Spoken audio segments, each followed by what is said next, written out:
오늘 우리가 함께 계속 읽고 있는 이 시편 104편은 어제도 말씀드렸지만 이 성경 전체를 통하여서 가장 아름답게 또 이 땅을 창조하신 하나님의 창조 세계를 노래하는 그런 창조의 찬가라고 어저께 말씀드렸습니다. 창세기의 1장이 이 우주 만물이 어떻게 시작되었는가를 선포하는 그런 서곡이라면 이 시편 104편은 그 하나님께서 창조주 되셔서 지금 순간에도 지금 이 순간에도 그 만물을 어떻게 유지하고 또 어떻게 돌보시는가를 보여주는 생생한 장면이 오늘 말씀 가운데 기록되어져 있습니다. 오늘 시편 기자는 이 땅의 우주 만물을 다스리시는 하나님께서 작은 것 하나까지도 어떻게 인도하시는지를 오늘 말씀해 주고 있습니다. 우리는 흔히 그렇게 생각할 수 있습니다. 하나님께서 천지를 창조해 두시고 이 천지 만물은 그냥 자연스럽게 흘러가는 것처럼 우리가 생각될 수 있지만 오늘 이 시편 기자는 무엇이라고 이야기하고 있냐면 하나님은 천지를 창조하시고 그냥 알아서 굴러가게 내버려 두시는 것이 아니라 오늘 이 순간에도 이 모든 만물이 움직여 갈 수 있도록 하나하나 하나님께서 간섭하고 계신 것을 오늘 이 시편 기자는 우리에게 말씀해 주고 있습니다. 오늘 10절과 11절 말씀을 다시 한번 보면 이렇게 되어 있습니다. 제가 읽겠습니다. 여호와께서 샘을 골짜기에서 솟아나게 하시고 산 사이에 흐르게 하사 각종 들짐승에게 마시게 하시니 들나귀들도 해갈하며. 아멘. 여러분, 물은 생명의 근원이 됩니다. 여러분, 물이 없으면 어떤 생명체도 살아갈 수가 없다는 것이죠.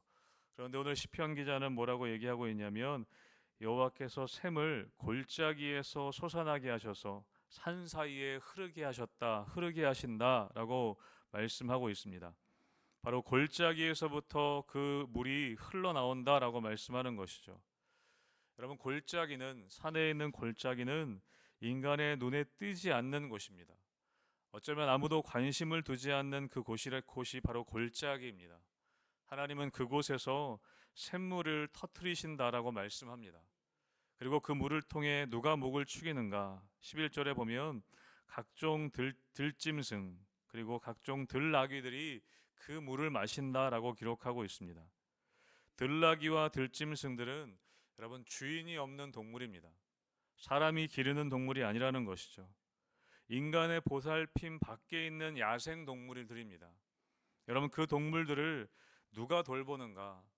여러분 인간의 돌봄 밖에 있는 동물이라 할지라도 하나님께서는 그 동물들까지도 이름 없는 동물들까지도 그들의 갈증을 살피시고 골짜기에서 물이 나오게 하셔서 그 물을 마시게 하신다는 것입니다.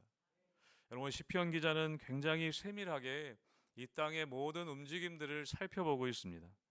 골짜기에서 물이 나오게 하시는 것도 하나님이시고 인간의 돌봄 밖에 있는 그런 들짐승들까지도 그 목을 축이게 하시는 분이 하나님이시라고 말씀합니다. 오늘 12절도 고백하죠. 공중의 새들도 그 가에서 깃들이며 나뭇가지 사이에서 지저귀는도다. 그렇게 생명수가 흐르는 곳에서 나무가 자라게 되고 또 그 나무에 새들이 둥지를 틀고 그렇게 기쁨으로 지저귀고 노래하는 장면을 오늘 그런 평화로운 장면을 고백하고 있습니다. 사랑하는 성도 여러분, 오늘 이 새벽 예배를 마치시고 나가시면서 여러분 들의 풀을 보시고 들이 옆에 있진 않지만 길가에 핀 여러분 풀을 보시고 꽃을 보시고 여러분 봄에 핀 꽃들을 보시고 여러분 하나님을 찬양할 수 있게 되시길 주님의 이름으로 축복합니다. 우리가 언젠가부터 너무 삭막한 이 시대 가운데 살고 있기 때문에 그냥 건물들을 보면서 우리가 너무나 당연하게 우리 부산에 살면서 이 바다를 보면서 너무나 당연하게 생각되지만 여러분 그러한 모든 것들이 하나님의 창조물임을 우리가 기억하고 바라볼 때 우리가 찬양할 수 있게 된다는 것이죠. 오늘 시편 기자는 단순히 그냥 감수성이 풍부한 사람이 아니라는 것입니다. 믿음의 눈으로 이 땅을 바라보고 믿음의 귀로 이 땅의 소리들을 오늘 듣고 있는 것이죠. 오늘 13절에서도 이야기합니다. 그가 그의 누각에서부터 산에 물을 부어주시니 주께서 하시는 일의 결실이 땅을 만족시켜 주시는도다. 하나님께서 비를 내리게 하셔서 비를 통해 대지를 적시시고 온 세상이 하나님의 결실로 풍성해진다는 것입니다. 우리가 어제도 봄비가 내렸고 우리가 또 맑은 날씨를 하나님이 때론 허락하시고, 그럼 우리의 삶 가운데 모든 삶을 주관하시는 분이 하나님이시라는 것을 우리는 기억해야 하는 것이죠. 여러분, 우리는 때때로 인생의 깊은 골짜기를 지날 때가 있습니다. 오늘 본문에 실제로 산의 골짜기를 이야기했지만 우리 인생에도 때로는 사람들이 아무도 알아주지 않는 우리의 인생의 깊은 골짜기를 경험할 때가 있습니다. 여러분, 그런데 하나님께서는 우리가 때로는 그 어둡고 때로는 우리의 삶의 문제들로 말미암아 아무도 알지 못하는 그런 인생의 골짜기에 있을지라도 하나님은 그곳에서 은혜의 샘물을 터뜨릴 수 있는 분이심을 믿으시길 주님의 이름으로 축복합니다. 여러분, 이 들짐승과 들나귀들은 그냥 눈에 보이는 그런 들짐승일 수도 있지만 때로는 우리의 모습일 수도 있습니다. 주인 없는 들짐승들처럼 아무도 우리를 알아주지 않을 때 하나님께서는 우리를 먹이시고 입히시는 분이라는 것이죠. 그래서 예수님께서는 마태복음에 말씀합니다. 공중의 새를 보라. 심지도 않고 거두지도 않고 창고에 모아들이지도 아니하되 너희 하늘 아버지께서 기르시나니 너희는 이것들보다 귀하지 아니하냐. 여러분, 그렇게 우리를 귀하게 여기시는 하나님의 은혜를 믿으시기를 주님의 이름으로 축복합니다. 여러분, 이어서 또 14절과 15절에 보면 그가 가축을 위한 풀과 사람을 위한 채소를 자라게 하시고 땅에서 먹을 것이 나게 하신다라고 기록하고 있습니다. 우리 권사님들이나 집사님들 보면 가끔 뒷산에 가서 쑥 캐왔다 그렇게 말씀하시는 분들 계시더라고요. 저는 뭔지도 모르겠는데 가서 잡초들 그냥 잡초라고 생각했는데 다 먹을 수 있는 것들이라고 말씀하시더라고요. 하나님께서는 우리에게 먹을 양식을 허락해 주시는 분이라고 말씀하고 있습니다. 그런데 오늘 보면 먹을 양식뿐만 아니라 15절에 보면 사람의 마음을 기쁘게 하는 포도주와 사람의 얼굴을 윤택하게 하는 기름과 사람의 마음을 힘있게 하는 양식을 주셨도다라고 기록하고 있습니다. 하나님은 그냥 먹을 양식으로만 우리에게 허락하시는 것이 아니라 우리가 근근히 살아가는 것으로 만족하게 하지 않으시고 우리의 삶에 기쁨이 넘치게 하시고 또 우리의 얼굴에 은혜의 윤기가 흐르게 하시고 우리의 마음을 든든하게 하시는 것으로 우리를 채워주시는 분임을 오늘 말씀에서는 또한 기록하고 있습니다. 오늘 또 본문에 이어서 보면 16절에서 18절까지에 보면 모든 창조물들의 거처에 대해서 이야기하고 있습니다. 하나님께서 심으신 그런 나무, 특별히 레바논의 백향목이 풍족한 비를 맞아 웅장하게 서 있고 그 높은 나무에 새들이 집을 짓고 또 잣나무에는 학이 깃들어서 자기 집으로 삼고 높은 산은 사냥들을 위한 피난처가 되고 또 바위는 너구리가 숨을 곳이 된다라고 그렇게 기록하고 있습니다. 정말 시편 기자가 아름답게 이러한 일들을 찬양합니다. 여러분, 하나님께서는 정말 연약하고 보잘것없는 짐승이라고 할지라도 그들에게 합당한 피난처를 또한 쉴 곳을 마련해 주신다고 이야기하고 있습니다. 힘없는 새에게 또 사냥에게 작은 너구리에게까지도 하나님은 그들을 돌보셔서 그 바위 틈에서 생존하게 하시고 나무에 집을 짓고 살게 하시는 그런 놀라운 하나님의 창조 세계를 오늘 이야기하고 있습니다. 여러분, 하나님은 우리의 삶의 피난처가 되십니다. 하나님은 우리의 삶의 견고한 바위가 되십니다. 시편 기자는 시편 18편에서 그렇게 고백하죠. 여호와는 나의 반석이시요 나의 요새이시다. 나의 피할 바위시다.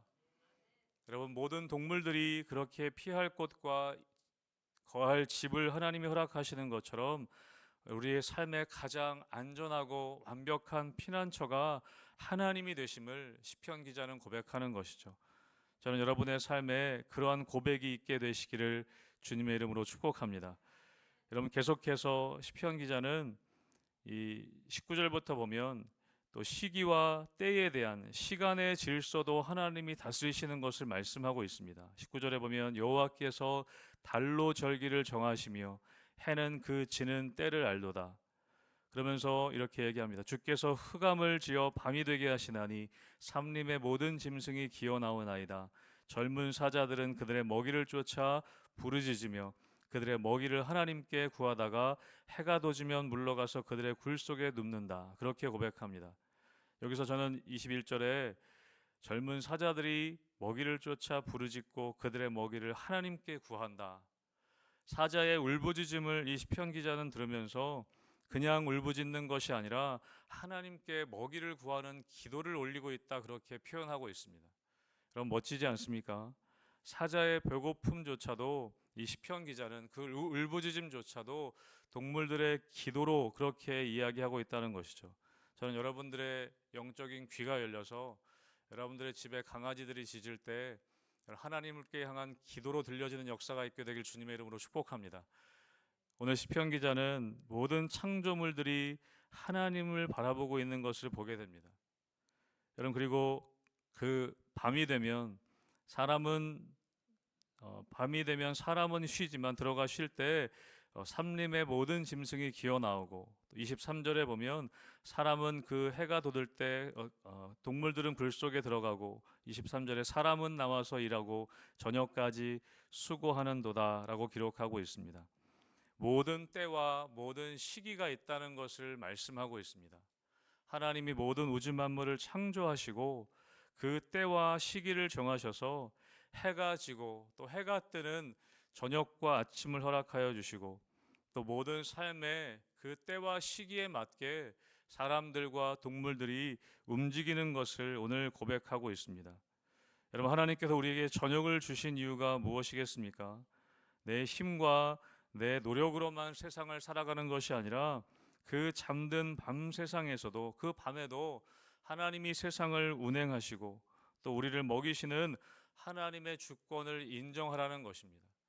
우리가 지난밤 잘 때에도 여러분, 하나님은 일하고 계셨고, 우리가 깨어서 일할 때에도 하나님은 우리를 다스리시고 인도하시는 것이죠. 여러분, 우리의 모든 삶과 우리의 모든 우주 만물을 하나님은 다스리고 계십니다. 우리가 은혜라는 찬양을 우리가 많이 부릅니다. 그 은혜라는 찬양의 가사에 보면 아침 해가 뜨고 저녁의 노을, 봄의 꽃향기와 가을의 열매, 변하는 계절의 모든 순간이 당연한 것 아니라 은혜였소. 새벽이라서 제가 노래는 못 부르겠습니다. 여러분, 이 가사를 보면 모든 것이 하나님의 은혜라고 말씀하고 있습니다.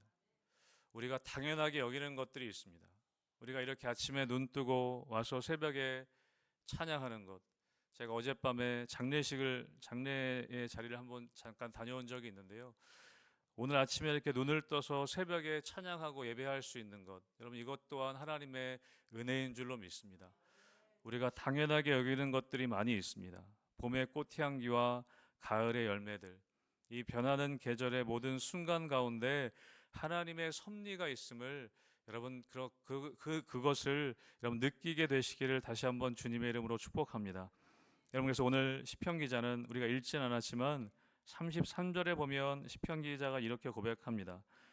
내가 평생토록 여호와께 노래하며 내가 살아있는 동안 내 하나님을 찬양하리로다. 아멘. 저는 이 고백이 여러분의 고백이 되기를 주님의 이름으로 축복합니다. 그래서 우리의 영적인 감각들이 여러분 깨어나서 우리의 삶의 모든 것들을 바라볼 때 하나님의 일하심을 우리가 느끼고 또 하나님의 살아계심을 경험함을 통해서 우리의 모든 평생토록 시편 기자의 고백처럼 내가 여호와께 노래하며 내가 살아있는 동안 내 하나님을 찬양하리로다. 여러분, 그렇게 고백할 수 있는 우리 희망교회 모든 성도님들 되시기를 주님의 이름으로 축복합니다. 아멘.